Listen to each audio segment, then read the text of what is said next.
नमस्कार। प्रभा साक्षी news network के खास कार्यक्रम शौर्य पथ में आप सभी का स्वागत है। इस सप्ताह हम बात करेंगे इजराइल हमास संघर्ष की, रूस यूक्रेन युद्ध की, उत्तर और दक्षिण कोरिया में बढ़ते तनाव की, अमेरिका की ओर से खालिस्तानी नेता की हत्या की साजिश को लेकर भारत पर लगाए गए आरोप की और नासा की ओर से भारत को दिए गए आश्वासन की। इन सब मुद्दों पर हमारे साथ बातचीत के लिए उपस्थित हैं ब्रिगेडियर श्री DS त्रिपाठी जी, सेवानिवृत्त। सर, कार्यक्रम में बहुत बहुत स्वागत है आपका। इजराइल और हमास संघर्ष में ताजा स्थिति क्या है? जी देखिए, हमें पता है कि एक हफ्ते से ये 7वां दिन है, जबकि ट्रूस जो 4 दिन का था वो पहले 2 दिन एक्सटेंड हुआ, फिर अभी 1 दिन और एक्सटेंड हो गया जी। लेकिन इसमें क्यों एक्सटेंड हुआ हम आएंगे, लेकिन 2 चीज़ें बहुत जरूरी है। देखिए, ट्रूस से पहले जी जितना डिस्ट्रक्शन जितना गाजा में हुआ, नॉर्थ गाजा में और साउथ में भी अभी जा रहे थे, इजरायली फौज बढ़ रही थी जी।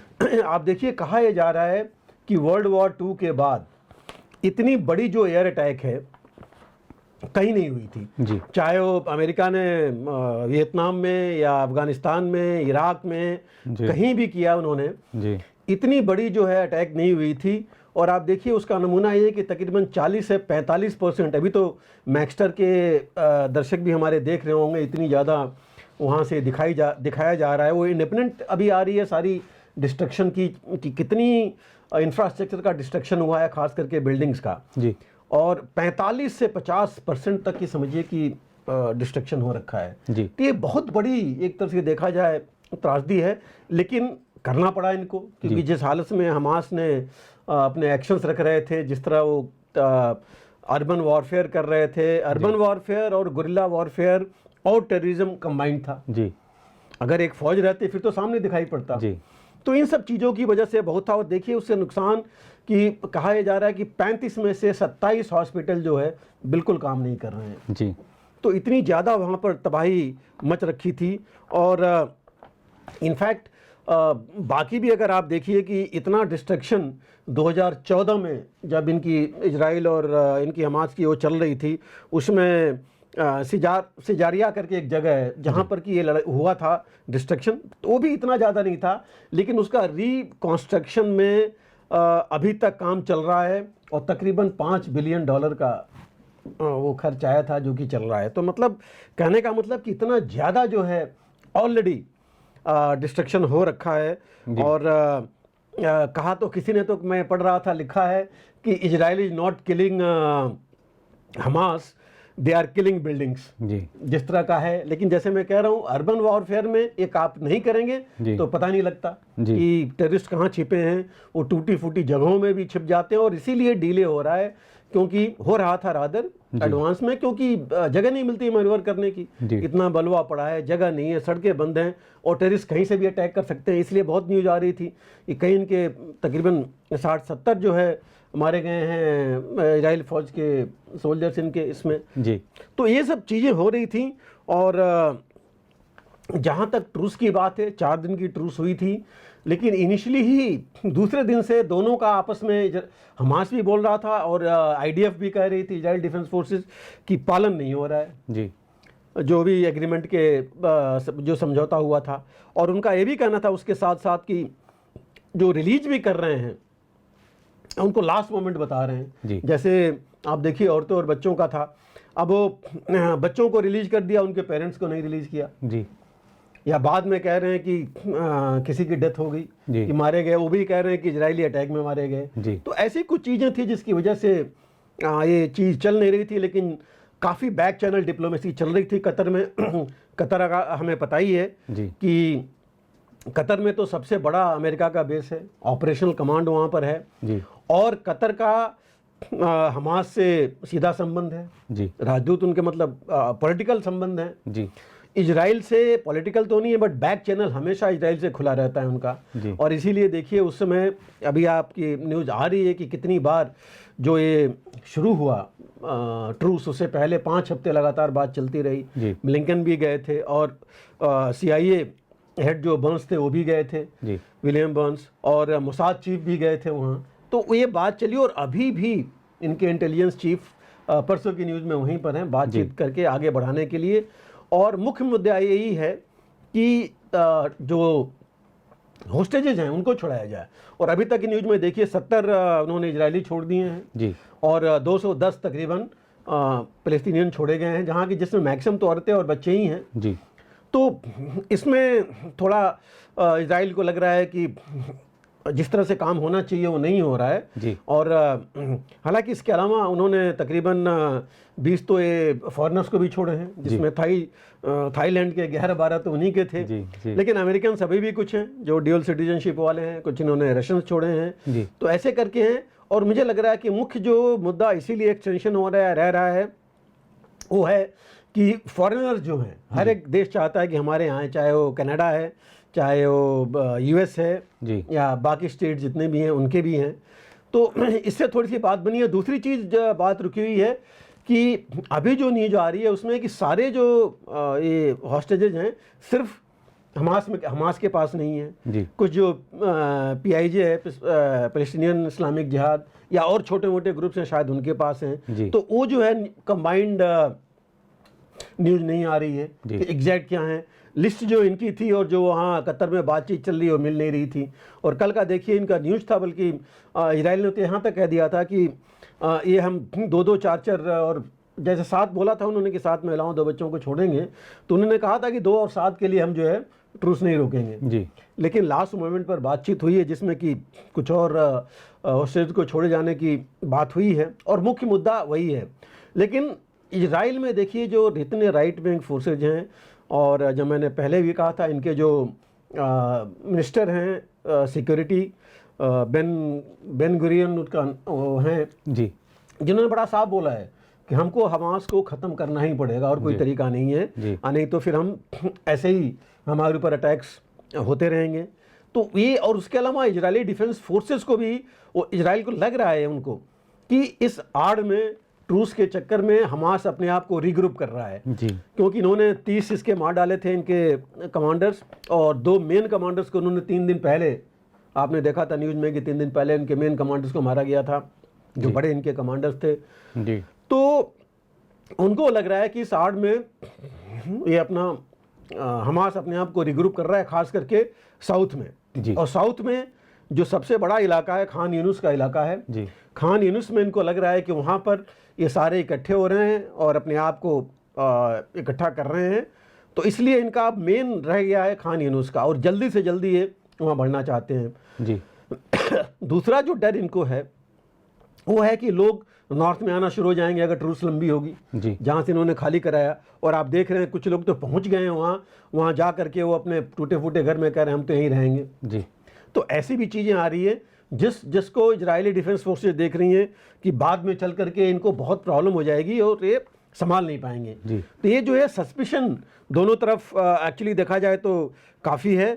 और जो अभी लग रहा है कि मेन इशू ये है कि इस पर यूएस कैसे रिएक्ट करता है, क्योंकि अमेरिका तो बहुत उसको इम्पॉर्टेंट है कि वो इसमें मध्यस्थता करे, क्योंकि इससे पहले रूस और चीन आ जाएं या ईरान अपने आप को आगे बढ़ा दे या टर्की आगे बढ़ा दे, वो चाहता है कि ये इसका दबदबा कायम रहे कि उसी की अमेरिका की वजह से जो है ये ट्रूस हुआ है। और जो एक्चुअली देखा जाए तो आप देखिए अब ईरान और चीन और रूस का नाम नहीं आ रहा है जी, खाली जितनी मीडिएशन की बात आ रही है अमेरिका की आ रही है।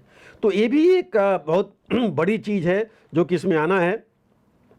लेकिन मुझे अभी ये लग रहा है कि देखिए हॉस्टेजेस ही सबसे ज़्यादा हैं जो टची मामला है इजराइल में, क्योंकि इजराइल में अब लोग भी बोलने लगे हैं कि हम पैलेस्टीनियंस को मारने से क्या फ़ायदा होगा, हमें इजराइलियों को बचाना चाहिए जी। ये क्राई वहाँ उठने लगी है, प्रोटेस्ट होने लगे हैं। तो इसलिए जो है ये सब चीज़ें आ रही हैं। हालांकि इस बीच में भी आ रहा है कि बड़े फेक पिक्चर्स आ रही हैं, हॉरर चीज़ें दिखाई जा रही हैं कि पैलेस्टीनियंस पर क्या हो रहा है, जैसे वो बच्चों के ऊपर कई चीज़ दिखा रहे थे, लेकिन जब बाद में वो आया तो पता लगा है तो फेक चीज़ें दिखाई जा रही है बनावटी। तो ये भी बढ़ने की आशंका है जी, ये बढ़ेगा। दूसरी, अगर ये बढ़ाते जाएंगे ट्रूस तो दुनिया का प्रेशर और बनेगा कि भाई अभी तक अगर आपने 7 दिन कर दिया तो ज़्यादा क्यों नहीं बढ़ा सकते जी। सबसे बड़ी प्रॉब्लम नेतन्याहू की ये है कि उन्होंने बोला है कि हमास का खात्मा करेंगे जी। 15,000 से ऊपर लोग मर चुके हैं, लेकिन 1,000 से 1,500 ही कहा जा रहा है या उनका कहना है कि 1000 से 2000 के बीच में ही हमास वाले मारे गए हैं जी। और जबकि उन्हीं का कहना है कि 30 से 35 हज़ार हमास है जी। तो कैसे मारेंगे अगर इतने दिन में ये नहीं हो पाया जी। कैसे खात्मा करेंगे जी। तो ये जो कुछ चीज़ें हैं मुद्दे वो बहुत ज़्यादा इम्पॉर्टेंट हैं और इससे ज़्यादा इम्पॉर्टेंट तो मैं कहूँगा अमेरिका में है।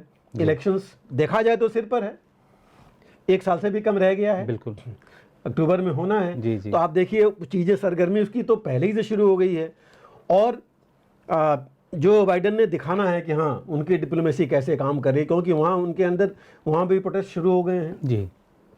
तो ये कुछ चीज़ें हैं जो कि हालांकि इन्होंने अभी तक तो अपर हैंड ले लिया कि ईरान को या टर्की को या और किसी को भी ऊपर नहीं आने दिया कि वो डिवाइड कर पाए या रूस और चीन को नहीं आने दिया कि ये मिडिल ईस्ट को डिवाइड कर पाए। जी। लेकिन एक चीज़ तो कंफर्म्ड है कि अगर दोबारा लड़ाई शुरू हुई तो ये लड़ाई उतनी आसान नहीं होगी क्योंकि जैसे हमास ने रिग्रुप तो कर ही लिया है जी। कहा जा रहा है कि उन्होंने और रॉकेट्स और जो है एमिनिशन ले लिया है रूस से लेकर के ईरान चीन ईरान से उनको मदद मिल गई है जी। तो अगर ऐसी चीज़ होती है इसी बीच में आप देखिए ये नहीं कि इजराइल को नहीं मिल रहा है, इजराइल भी इस बीच में अमेरिका से उसके पास आए जा रहे हैं प्लेन लोड्स ऑफ आर्म्स एमिनिशन खास करके आर्टिलरी शेल्स जो हैं और मिसाइल शॉर्ट रेंज मिसाइल्स जी। तो ये जो है उनके पास आए जा रहे हैं। तो इसमें जो है यही है कि ये जो है प्रॉब्लम है ये मुझे लगता नहीं कि इतनी जल्दी ख़त्म होगा। कहा तो यही जा रहा था कि मैक्सिमम 1 हफ्ते चलेगा और 1 हफ्ते के बाद जो है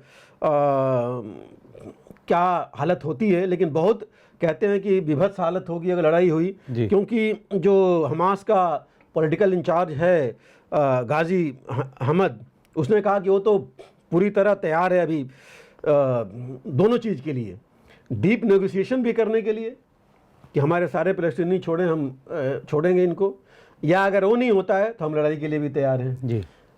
इजराइल डिफेंस फोर्सेज ने पहले ही कह रखा है कि वो जो है ऐसे हम अब अगली लड़ाई होगी जो कि दुनिया ने देखा नहीं होगा। तो ऐसी चीज़ें आ रही हैं। तो अगर शुरू हुआ, अगर ये जारी नहीं रहा, अगर शुरू हुआ तो बहुत विवत्स होगा, लेकिन कैसे हमास को कंट्रोल कर पाते हैं वो एक मुख्य बिंदु होगा, मुख्य मुद्दा होगा विद इन इजराइल, जो ये ज़रूर चलता रहेगा। और अब अमेरिका की मैं कहूँ कि डायकोटमी है ये कहने की कि यहाँ पर दोनों को सपोर्ट कर रहा है। यहाँ देखिए ऑक्युपायर को सपोर्ट कर रहा है, इजराइल ऑक्युपाई कर रहा है, उधर जो है यूक्रेन में ऑक्युपाइड को सपोर्ट कर रहा है दोनों तरफ, और दोनों जगह उसके फंस चुका है जी। तो ये कुछ डायकोटमी तो है यहाँ के लिए। लेकिन अगर एक नई चीज़ जो इस लड़ाई में आ गई है हॉस्टेजेज वाली, वो चीज़ जो है मोसाद के लोग भी लगभग 2 उनमें खड़े हो गए हैं। एक कह रहा है कि हमारा नुकसान तो कर ही नहीं पाया इजराइल इतने दिन में जी, हम जितने हैं जितना वो कहता था कि ख़त्म कर देंगे उतना तो कर ही नहीं पाया वो जी। और उसने जो किया वही है सबके सामने, दुनिया के सामने कि कितना बड़ा नुकसान उसने बिल्डिंग्स और इसका किया, 15,000 मारे हैं सिविलियंस। तो उनका ये कहना है कि ये चीज़ तो उसके अगेंस्ट ही जाएगी जी, हमारा कुछ वो कर ही नहीं पाया तो हम क्यों जो है आगे बढ़े इसके लिए। और हमारे सबसे बड़ी जो चीज़ है उनका कहना है कि हमारे होस्टेजेज हैं जी। तो ये कि होस्टेज वाली चीज़ जो एक नई आ गई है लड़ाई में, ये जो है आगे चल के मुझे लग रहा है कि सिर्फ यही नहीं बाकी जगहों के लिए भी बहुत इंपॉर्टेंट होगी। लेकिन अगर ये ट्रूस इस मामले पर बढ़ सकती है कि सिविलियंस का नुकसान नहीं हो, इस मतलब मुझे जो लग रहा है 2 ही चीज़ मुद्दों पर हो सकती है। अगर जो नेतन्याहू का है हमास का खात्मा, तो या तो हमास सरेंडर कर दे जी अपने वेपन्स के साथ जी, और ये होस्टेजेस का मुद्दा हो जाए, तब शायद ये सीज फायर मेरे हिसाब से परमानेंट चल सकता है। क्योंकि नेतन्याहू को भी अपनी कुर्सी देखनी है, अपनी पूरी उनकी पॉलिटिकल लाइफ से लेके हर एक चीज़ इसी के ऊपर है। काफ़ी राइट विंग वाले उनके साथ हैं जो चाहते हैं हमास का खात्मा। तो ये दोनों चीज़ों पर पूरी चीज़ टिकी रहेगी जी। बिल्कुल सर, रूस यूक्रेन युद्ध अब किस मोड़ पर पहुंचा है और फिनलैंड ने रूस के साथ लगी सीमा को पूरी तरह बंद क्यों कर दिया है? नीरज जी देखिए, रूस और यूक्रेन की जो हम अगर हम देख रहे हैं युद्ध के बारे में, तो उसी तरह चल रहा है जैसे हमने पिछली बार हम लोगों ने डिस्कस किया था, दर्शकों को बताया था। अब इसको हम इसमें परिप्रेक्ष्य में देख सकते हैं। एक देखिए वहाँ पर काफ़ी स्नोफॉल होने लगा है, बर्फबारी होने लगी है। बर्फबारी होने से दर्शकों ने देखा होगा कि रोड पर काफ़ी, सड़कों पर, बिल्डिंग्स पर, हर जगह जो है काफ़ी बर्फ़ पड़ गई है। और इसमें जो लड़ाई जो है बहुत मुश्किल हो जाता है, क्योंकि जितनी गाड़ियां हैं वो चल नहीं पाती ठीक से, स्पीड नहीं मिलती। जो नॉर्मल गाड़ियां हैं, ट्रक्स हैं, बाकी हैं, उनके ऊपर चेन लगानी पड़ती है लोहे की, जिससे वो फिसले नहीं और चल सके। रोड क्लियर करना पड़ता है, ज़्यादा स्नोफॉल हो गया हो तो। टैंक्स भी उतनी आसानी से नहीं चल पाते।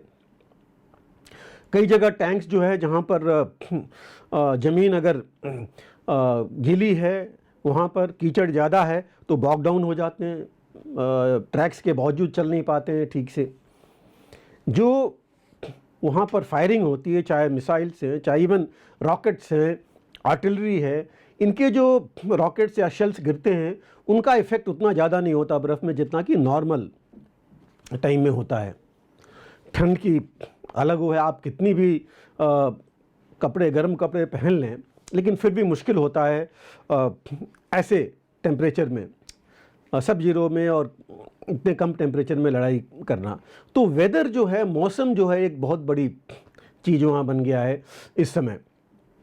दूसरा, यूक्रेन भी कह रहा है कि वो लड़ाई करते रहेंगे, रुकेंगे नहीं। हालांकि इसके जो इजराइल हमास की लड़ाई चल रही है उस वजह से इनके ऊपर अभी कम ध्यान जा रहा है। अभी भी ये एम्यूनिशन और गन्स की मांग कर रहे हैं, मिसाइल्स की मांग कर रहे हैं, एयर डिफेंस जो है सबसे ज़्यादा जिसकी मांग कर रहे हैं, लेकिन उतना शायद मिल नहीं पा रहा है।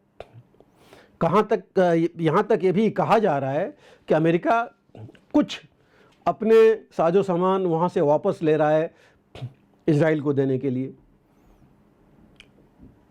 लेकिन ये सब होने के बावजूद देखिए युद्ध रुका नहीं है। तकरीबन 52 हफ्ते से ज़्यादा हो रखे हैं। लड़ाई जो देखिए अद्विका की हम बात करते आ रहे हैं पिछले तकरीबन 4 हफ्तों से या 5 हफ्तों से, वो लड़ाई अभी भी चल रही है। चारों तरफ से घेर लिया है रूस ने इस शहर को, लेकिन सेंटर में यूक्रेन अभी भी है, अभी भी उनके कुछ लड़ाके पड़े हुए हैं।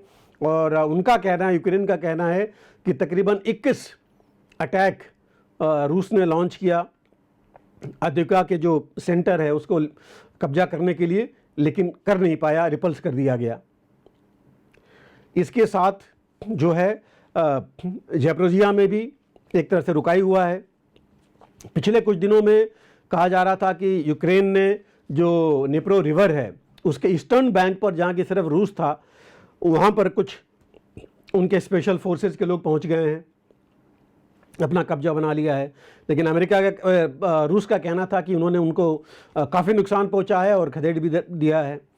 तो ये कुछ वहाँ से न्यूज़ आ रही थी जो कि अभी चूँकि पूरी तरह कंफर्म नहीं हो रही है, लेकिन जो चल रहा है अभी भी वो मिसाइल और एयर अटैक्स काफ़ी चल रहे हैं, खास करके लॉजिस्टिक्स एरिया में, इंक्लूडिंग ओडेसा का जो पोर्ट है वहाँ भी। यूक्रेन ने हमेशा जो है टारगेट किया था जो ब्रिज है उसके ऊपर, मेन जो उनका एक ब्रिज है उसके ऊपर टारगेट कर रहे थे, लेकिन अभी भी उनको उस पर पहले तो उन्होंने नुकसान पहुंचाया था, लेकिन रूस ने फिर बना लिया है और उसमें इनको कामयाबी पूरी मिल नहीं पा रही है। जहाँ तक अगर देखा जाए तो एवरेज जो चल रहा है 16 से 18 जो है एयर स्ट्राइक चल रही है डेली यूक्रेन के ऊपर। ड्रोन अटैक्स भी चल रहे हैं। हालांकि दोनों में कॉन्फ्लिक्टिंग रिपोर्ट आ रही है कि काफ़ी ड्रोन्स जो है यूक्रेन गिरा रहा है इनके, लेकिन फिर भी ड्रोन अटैक्स जारी हैं। जो शॉर्ट रेंज मिसाइल अटैक्स हैं वो जारी हैं। तो बर्बादी अभी भी चल रही है।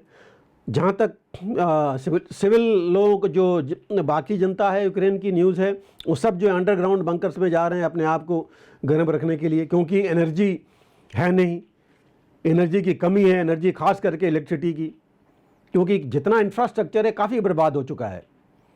तो ये एक बहुत मुश्किल चीज़ हो रही है यूक्रेन में। और एक जो वॉर वियरनेस कहते हैं कि युद्ध की थकावट, वो लगभग हो रखी है, खास करके जो आम लोग हैं, रूस में भी और यूक्रेन में भी।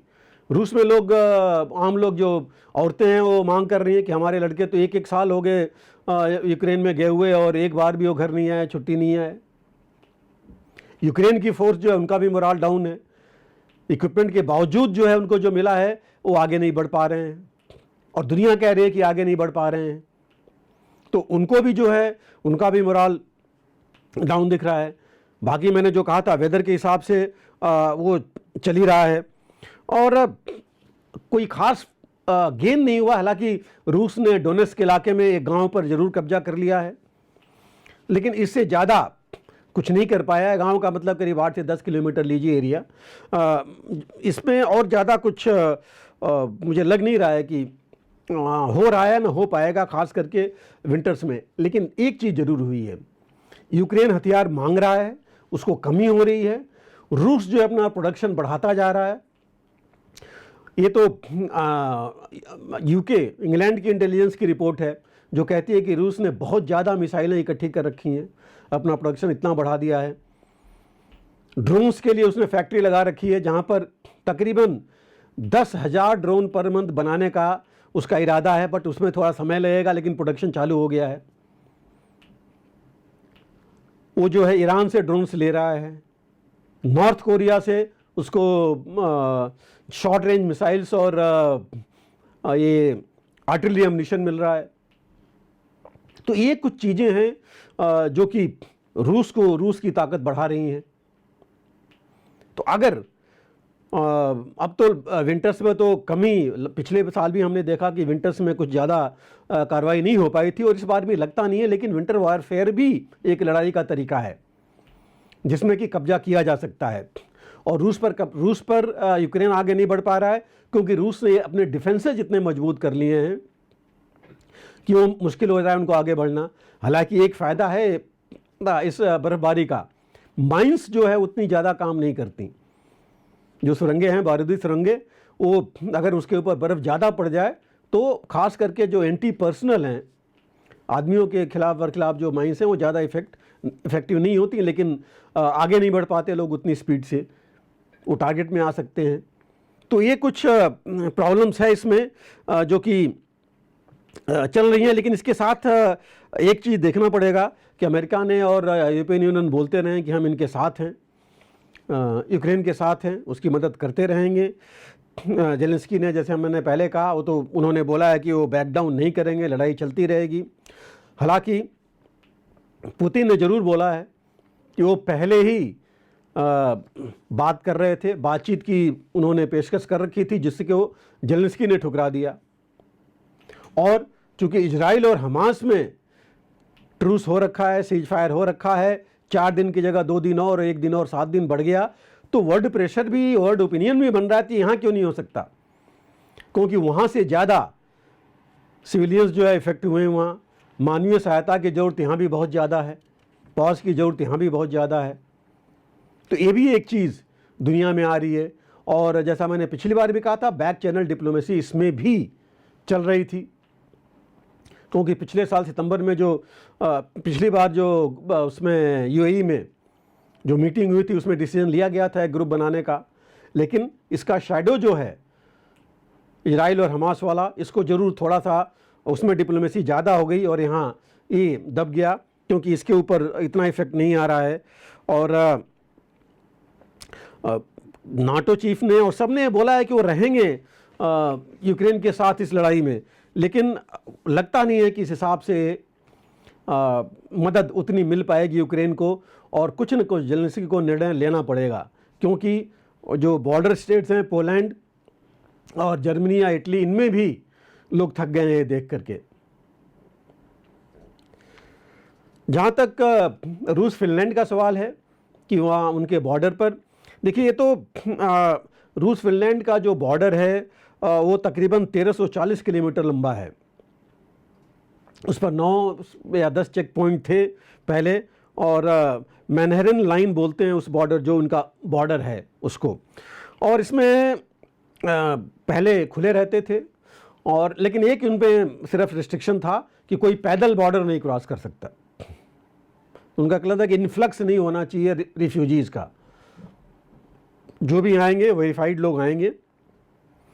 और अब इनका कहना है जब से फिनलैंड नाटो में चला गया है, रूस जो है बहुत ज़्यादा रिफ्यूजीज़ को भेजे जा रहा है। और एक तरफ से कहा जाए तो फिनलैंड का कहना है कि उसने हाइब्रिड लड़ाई कर दिया, हाइब्रिड वॉरफेयर कर दिया है, हाइब्रिड लड़ाई जिसमें मैक्सिमम रिफ्यूजीज हमारे अंदर, इनके अंदर ये भेजे जा रहा है। तो ये एक चीज़, इसकी वजह से बहुत प्रॉब्लम है। फिनलैंड की पॉपुलेशन भी बहुत कम है, आई थिंक 5.6 मिलियन, मतलब 56-57 लाख की पॉपुलेशन है। तो उनको लगता है कि रिफ्यूजीज अगर ज़्यादा आएंगे तो कभी ना कभी वहाँ आके काबिज हो जाएंगे, और अगर वो पूरा रशा हुए तो और मुश्किल हो जाएगी फिनलैंड को, फिनलैंड ही नहीं नाटो को भी। तो इस वजह से उन्होंने जो है अपने जो बॉर्डर्स क्लोज कर दिए हैं। हालांकि इनके अंदर पहले एक डील हुई थी फिनलैंड और इनके बीच में काफ़ी पहले, जिसके अनुसार ये होना था। इन्होंने अपने कुछ बंद करने थे या खुले रखने थे। एक इन्होंने तरीका बनाया हुआ था कि किस किस तरह के लोगों को आने जाने दिया जाएगा, लेकिन बाद में उन्होंने कहना कि रूस ने माना नहीं। और अभी इनका कहना है कि 30 से लेकर 70 तक माइग्रेंट्स रोज़ वहाँ क्रॉस कर रहे हैं। और हालत ये हो गई है कि चूँकि ये, जैसे मैंने पहले कहा था कि पैदल कोई क्रॉस नहीं कर सकता, ये रूल था, तो अभी जो माइग्रेंट्स आए वो साइकिल पर आए। 30-40 माइग्रेंट साइकिल पर आए, उन्होंने क्रॉस करने के बाद साइकिल छोड़ दी और फिर वो अंदर दाखिल हो गए। तो ऐसी कंडीशंस वहाँ पर आ रही थी, और इस वजह से फिनलैंड ने पहले कहा कि ये 2 छोड़ करके बाकी सारे क्रॉसिंग पॉइंट्स क्लोज करेगा। वो जो है बॉर्डर्स पर बैरियर बनाएगा, कंक्रीट ऑब्स्टिकल बनाएगा, बार्ड वायर ऑब्स्टिकल बनाएगा। यूरोपियन यूनियन ने भी बोला है कि वो बॉर्डर एजेंसी उसकी जो आएगी वहाँ पर कुछ बॉर्डर गार्ड्स को भेजेंगे मदद करने के लिए, जिसको रशिया ने कहा है कि ये अगर होगा तो बरखिलाफ होगा रूस और यूक्रेन के जो बॉर्डर, जो भी इनका आपस की संधि है। तो बेसिक जो इशू है वो माइग्रेंट्स का ही है, और डर यही है कि रूस ज़्यादा माइग्रेंट्स लाएगा वहाँ से। हालांकि रूस ने यह भी कहा है कि वो इस मामले पर बातचीत के लिए तैयार है, तो हो सकता है कि बातचीत से भी ये मसला बाद में इनका हल हो जाए। सर, उत्तर कोरिया की ओर से दक्षिण कोरियाई सीमा पर गार्ड पोस्ट्स का निर्माण किए जाने से दोनों देशों के बीच तनाव बढ़ गया है। क्या जल्द ही एक और युद्ध देखने को मिल सकता है? नॉर्थ कोरिया और साउथ कोरिया की हमें पता है इनकी लड़ाई, आपसी लड़ाई, युद्ध तो इन्होंने जो बहुत पहले हुआ उसके बाद कुछ हुआ नहीं है। लेकिन जो ये होड़ है आर्म्स के लिए, हथियार और एक दूसरे पर ब्लेम करने के लिए, वो चल रहा है। और कारण भी हमको पता है। नॉर्थ कोरिया के पीछे रूस और चीन है, और ऑफ कोर्स साउथ कोरिया के पीछे पूरा अमेरिका खास करके, और वेस्टर्न कंट्रीज़ पर हैं इनके साथ। तो इस वजह से आप देखिए कितनी शांति वार्ता की कोशिश की गई, लेकिन बात नहीं बनी। पहली बार शायद हुआ था हिस्ट्री में कि नॉर्थ कोरिया के प्रेसिडेंट के किम जोंग के साथ, देखिए जब अमेरिकन प्रेसिडेंट 2 बार मीटिंग कर चुके थे, लेकिन ट्रंप जब प्रेसिडेंट थे, लेकिन कोई फ़ायदा नहीं हुआ, बात आगे नहीं बढ़ी। दोनों नॉर्थ कोरिया और साउथ कोरिया आपस में बात किए, लेकिन फिर भी चीज़ आगे नहीं बढ़ी। नॉर्थ कोरिया अपने वेपनाइजेशन पर लगा रहा। उसने ballistic missiles, intercontinental ballistic missiles का टेस्ट किया। लेकिन इससे पहले 2018 में तकरीबन इनके आपस में एक संधि हुई थी नॉर्थ कोरिया और साउथ कोरिया में, जिसमें हुआ था कि ये अपने बॉर्डर जो पोस्ट हैं, आउटपोस्ट, वो कम करेंगे। और उसमें हुआ था कि दोनों ने करीब जो बाकी बॉर्डर पोस्ट हैं उनके एग्रीड था कि 11 रखेगा नॉर्थ कोरिया और 7 या 8 इनके होंगे साउथ कोरिया के, बाकी ये डिसमेंटल कर देंगे, तोड़ देंगे बॉर्डर पोस्ट। तो वो कार्रवाई हुई थी। लेकिन अभी जब 21 नवंबर को नॉर्थ कोरिया ने स्पाई सैटेलाइट अपनी लॉन्च की, एक सैटेलाइट, उस पर जो है पूरी दुनिया का, अमेरिका से लेकर सभी ने आपत्ति जताई। जापान ने आपत्ति जताई कि ये सैटेलाइट लॉन्च कर रहा है, और ख़ास करके वो निगरानी करेगा हर एक चीज़ की, और वेपन भी डायरेक्ट कर सकता है उससे, बैलिस्टिक मिसाइल्स डायरेक्ट की जा सकती हैं उससे। हालांकि सैटेलाइट कितनी एडवांस्ड है अभी तक किसी ने बताया नहीं है, लेकिन चूंकि ये मान के चलें कि इस सैटेलाइट लॉन्च में रूस और चीन की मदद है, तो नेचुरली सैटेलाइट की कैपेबिलिटी भी अच्छी होगी। और ये जब हुआ तब साउथ कोरिया को लगा कि ये तो पूरा जो है हमारी सारी डिटेल्स लेता रहेगा, और इस वजह से उन्होंने कहा कि वो जो है अपने जो आउटपोस्ट हैं वो बढ़ाएंगे। और इन्होंने जो है उसको देख करके नॉर्थ कोरिया ने भी अपनी नॉर्थ कोरिया और साउथ कोरिया एक्चुअली दोनों ने एक बढ़ाना शुरू किया, और ये प्री तो 2018 के उसमें आ गए हैं। और इसमें साउथ कोरिया ने बोला कि उसको तो मिनिमम डिफेंस मेजर लेना पड़ेगा नॉर्थ कोरिया के अगेंस्ट, क्योंकि नॉर्थ कोरिया कभी भी कुछ कर सकता है। जिस तरह उसने वेपन्स अपने इकट्ठे कर रखे हैं, अभी तो रूस को भी वेपन सप्लाई कर रहा है। वो न्यूज़ में जो था, न्यूज़ यहाँ तक थी कि शॉर्ट रेंज मिसाइल्स और आर्टिलरी एमुनिशन जो शेल्स हैं वो सप्लाई कर रहा है रूस को। तो इसके पास अगर इतनी कैपेबिलिटी है नॉर्थ कोरिया के पास, तो डर होना साउथ कोरिया को वाजिब था कि हाँ ये चीज़ होगी। तो इस वजह से उन्होंने अपनी सिक्योरिटी मजबूत करने के लिए उन्होंने कहा कि हम मिनिमम डिफेंसिव मेजर्स ले रहे हैं। और इन्होंने जो इनके बीच की बातचीत थी और जो ये 2018 वाली बात थी, उन्होंने पार्शली सस्पेंड कर दिया कि भाई हम अपने डिफेंसिव मेजर्स लेंगे। और नॉर्थ कोरिया ने जो है ये सस्पेंड होने के बाद अपने हैवी वेपन्स को भी डिप्लॉय करना शुरू कर दिया अपने इन पोस्ट के साथ। तो इस वजह से जो है टकराव बढ़ा है। और हालांकि जो यूनाइटेड नेशन सिक्योरिटी काउंसिल का रिजोल्यूशन है वो मना करता है, वो बैन करता है कि नॉर्थ कोरिया साउथ कोरिया के बीच या नॉर्थ कोरिया कोई भी जो है ऐसी सैटेलाइट लॉन्च नहीं करेंगे, क्योंकि ये उसका मतलब यही होता है सैटेलाइट लॉन्च करना कि ये लॉन्ग रेंज मिसाइल टेस्ट करेंगे या उसको डायरेक्ट कर सकते हैं। ये पुराना है, लेकिन नॉर्थ कोरिया ने इसको जो है नहीं माना। उन्होंने कहा, नॉर्थ कोरिया ने कहा कि हम तो अपनी हम सॉवरेन स्टेट हैं, हम अपनी सुरक्षा देखेंगे और हमें अमेरिका से और जापान और बाकी देशों से बहुत ज़्यादा डर है इस मामले में, सुरक्षा के मामले में, इसलिए हम जो है अपना सैटेलाइट लॉन्च चालू रखेंगे।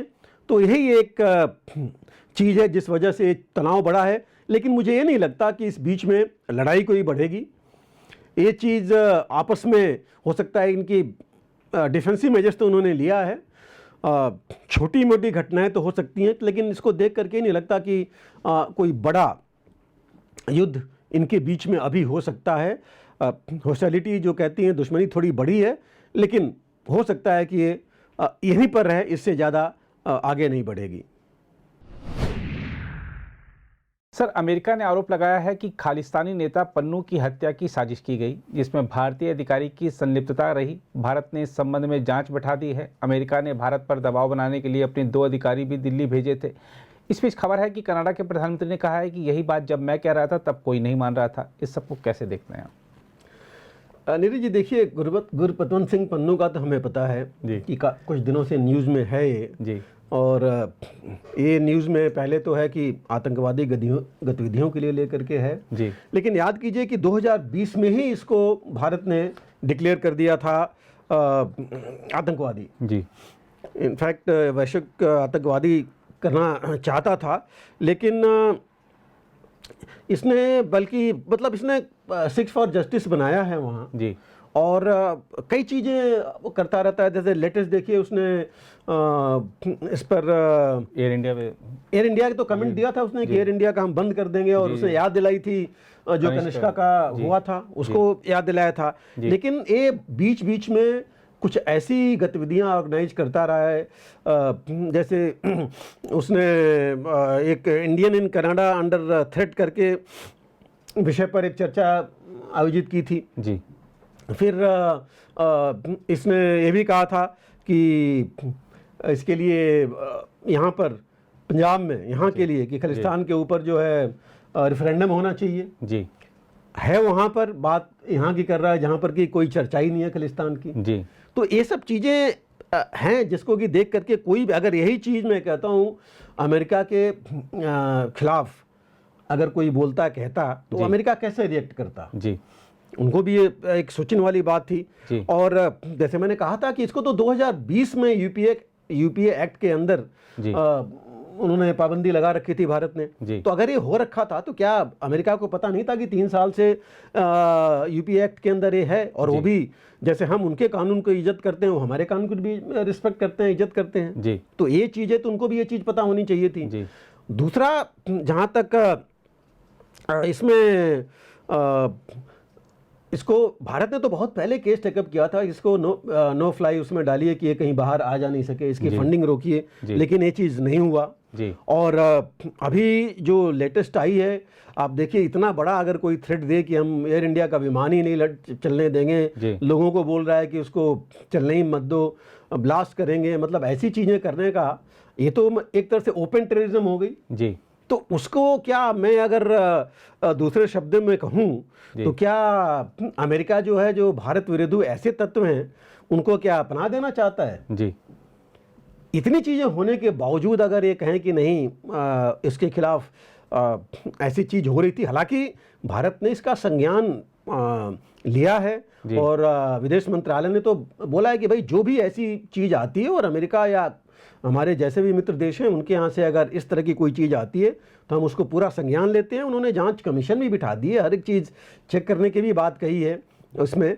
लेकिन वो जब आएगी, वो तो चीज़ आएगी। बात सही है कि अमेरिका से उनके नेशनल सिक्योरिटी एडवाइज़र आए थे, CIA चीफ भी आए थे, सब आकर के यहाँ पर गए हैं और उन्होंने बात की थी। लेकिन मैं यही कहूँगा कि एक आदमी के ऊपर जिसकी करतूत सब देख चुके हैं, जिसके बारे में पूरा डोजियर भी अमेरिका को दिया जा चुका है, और उसके बारे में एक ये बात कहना कितनी सही है गलत है मैं नहीं कह सकता, और मैं भी नहीं कहूँगा कि अमेरिका गलत है।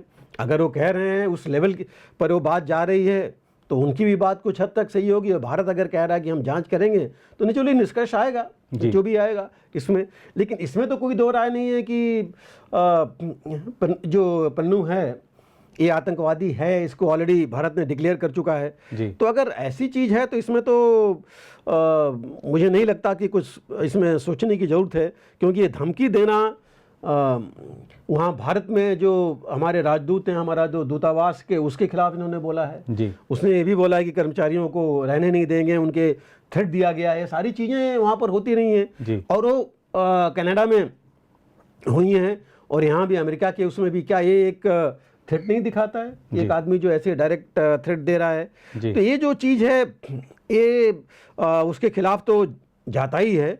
और अगर अमेरिका इस तरह का कह रहा है कि होना था जो उन्होंने रोक दिया, मैं तो कहूँगा अच्छी बात है, चलिए अगर उन्होंने ये चीज़ की, लेकिन अगर रोक दिया और उनको पता है इसके आतंकवाद के बारे में, तो फिर क्यों नहीं उन्होंने ये कार्रवाई की? उसको तो प्रश्रय बिल्कुल देना नहीं चाहिए।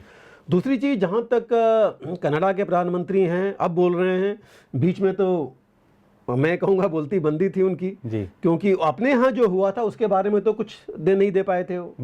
ये टोटल बात हो रही है अमेरिका में, पन्नू के बारे में हो रही है। तो इस बारे में उनका बोलना अब कितना सही है, होना चाहिए नहीं होना चाहिए, तो गलत है, क्योंकि खुद उनके देश में उनकी बात नहीं सुनी जा रही है।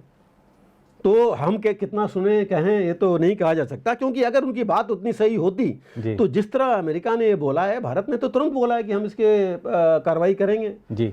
और कनाडा मामले में भारत ने कहा आप सबूत तो दो। बिल्कुल एग्जैक्टली वही मैं कह रहा हूँ, बिल्कुल सही कह रहे हैं आप।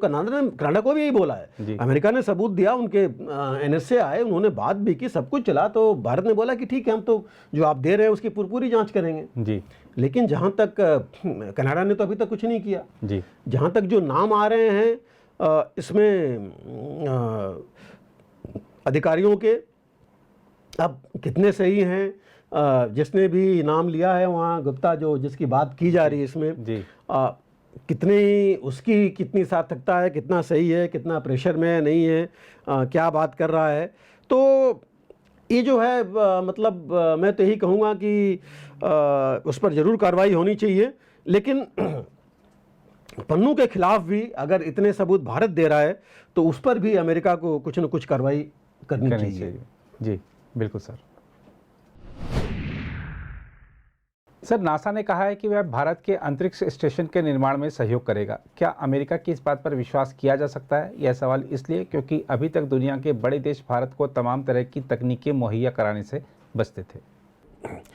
नीरज जी, देखिए, जहाँ तक नासा की बात है, इसमें कोई शक नहीं कि नासा काफ़ी एडवांस्ड है इस स्पेस के मामले में।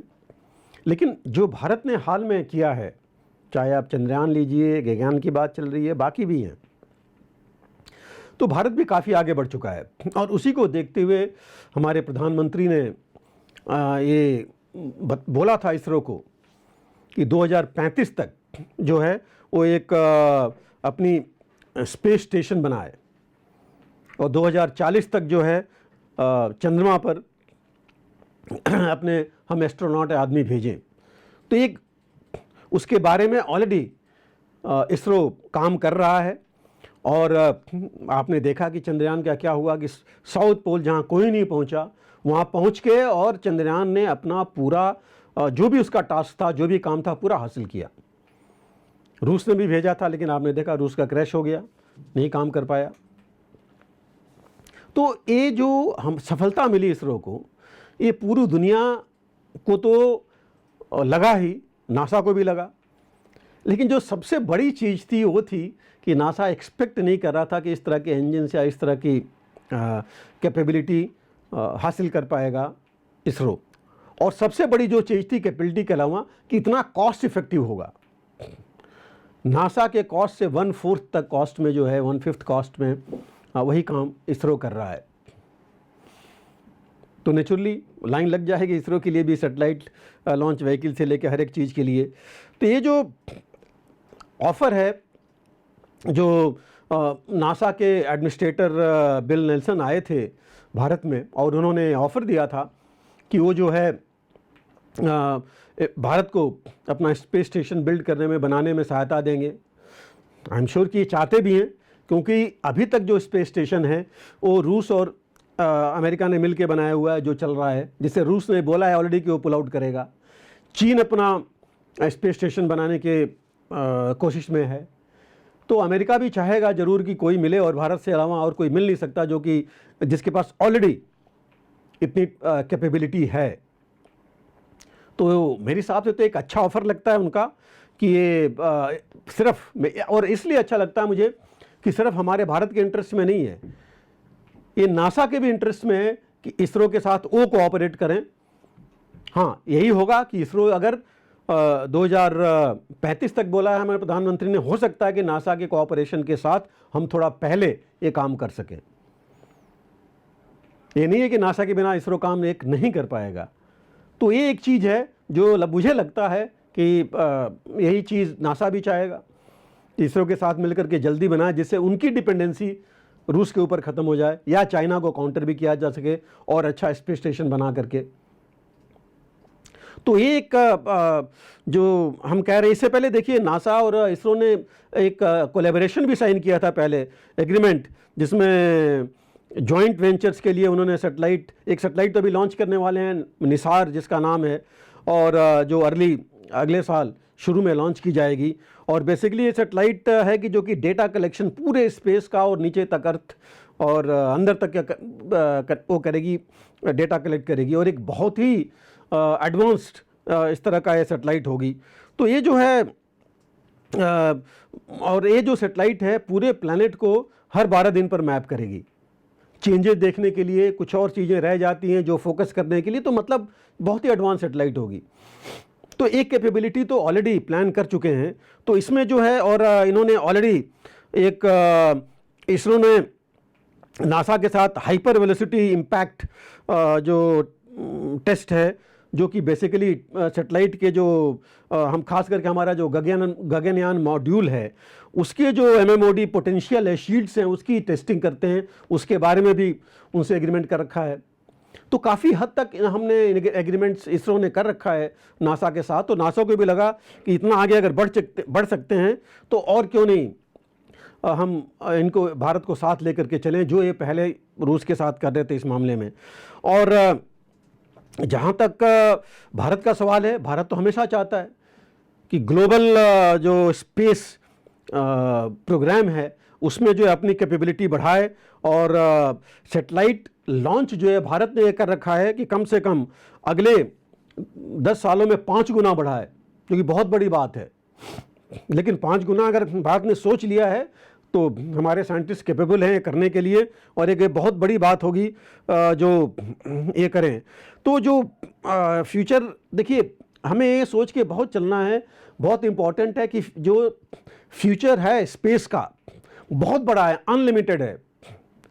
वहाँ पर जो रेयर मिनरल्स हैं इतने प्योर फॉर्म में इतनी हैं कि हम सोच नहीं सकते। अभी तो अनुमान लगाए जा रहे हैं, अभी तो चंद्रयान से टेस्ट होगा। अगली बार भारत ने भी कहा है कि अगला जो चंद्रयान लॉन्च होगा वो वहाँ से ले करके भी आएगा कुछ मटेरियल, तो उससे पता लगेगा कि कितनी क्या चीज़ें हैं। तो स्पेस में अपॉर्चुनिटीज़ बहुत ज़्यादा हैं, और जो कहा जा रहा है कि ऑलरेडी अगर आप प्लानिंग देखिए, और कुछ नहीं, चाइना जो है $12 बिलियन ईयर मार्क कर रखा है अगले 2 सालों में स्पेस के लिए, और इसी तरह अमेरिका ने 2025 तक तकरीबन $93 बिलियन मार्क कर रखे हैं स्पेस रिसर्च के लिए। तो स्पेस में अनलिमिटेड आपस में कोलैबोरेशन के चांसेस हैं, और यही है हमने जो सी एक्सप्लोरेशन है, हम कहते हैं डीप वाटर्स का तो सबने कर लिया, लेकिन अब स्पेस रह गया है जो कि ये सबसे ज़्यादा आगे आएगा, और इसमें जो आगे बढ़ेगा उसको काफ़ी फ़ायदा मिलेगा उस देश को हर एक चीज़ में। तो ये देख करके मैं कहूँगा कि नासा बहुत कीन है, चाहता है कि इसरो के साथ कोलैबोरेट करके इसमें कोलैबोरेशन करें। हाँ, जैसे आपने कहा कि थोड़ा आशंका तो रहती है, क्योंकि पहले इन्होंने इतनी टेक्नोलॉजी नहीं दी, लेकिन अब आप देखिए जो इनके साथ जितने भी हमारे एग्रीमेंट्स हुए हैं वो इमर्जिंग टेक्नोलॉजीज़ के भी हैं, जो लास्ट आपने देखा जो हुआ था। तो जो अगर ऐसी चीज़ें हैं तो डेफिनेटली मैं कहूँगा अमेरिका भी अपना इंटरेस्ट देखेगा, भारत भी अपना इंटरेस्ट देखेगा। हाँ, भारत के साथ एक चीज़ और है कि भारत अपना और ग्लोबल इंटरेस्ट भी देखता कि बाकी देशों को भी साथ लेके चलें, यही शायद अंतर होगा। तो सर, आज के कार्यक्रम में आपने इजराइल और हमास संघर्ष पर ताज़ा स्थिति क्या है, क्या संघर्ष विराम और बढ़ सकता है, और इसको लेकर जो वैश्विक राजनीतिक घटनाक्रम है उस पर भी आपने अपने विचार प्रस्तुत किए। रूस यूक्रेन युद्ध पर आपने हमेशा की तरह विस्तार से जानकारी दी। उत्तर कोरिया और दक्षिण कोरिया के बीच जो तनाव चल रहा है उस पर आपने अपने विचार प्रकट किए, क्या कारण है, क्या आगे हो सकता है, इस पर आपने विस्तार से जानकारी दी। और अमेरिका ने पन्नू को लेकर जो भारत पर आरोप लगाए हैं उस पर आपने अपना पक्ष रखा कि भारत का नज़रिया क्या है उस मुद्दे पर, और अमेरिका को डबल स्टैंडर्ड्स नहीं दिखाने चाहिए, ये भी आपने बताया हमारे दर्शकों को। और नासा और इसरो के बीच क्या गठबंधन संभावित है, क्या नासा से फ़ायदा इसरो को हो सकता है, इस पर भी आपने विस्तार से जानकारी दी। आज का कार्यक्रम भी हमारे दर्शकों के लिए, पाठकों के लिए सारगर्भित और सार्थक बनाने के लिए सर आपका बहुत बहुत आभार। और फिलहाल इस रिपोर्ट में इतना ही, बाकी देश दुनिया की खबरों के लिए बने रहें आप प्रभा साक्षी के साथ। अगर आप भी लेना चाहते हैं देश दुनिया की तमाम जानकारी तो आज ही सब्सक्राइब करें हमारे चैनल को। साथ ही नीचे दिए बेल आइकन को जरूर दबाएं ताकि हर अपडेट आप तक पहुंच सके।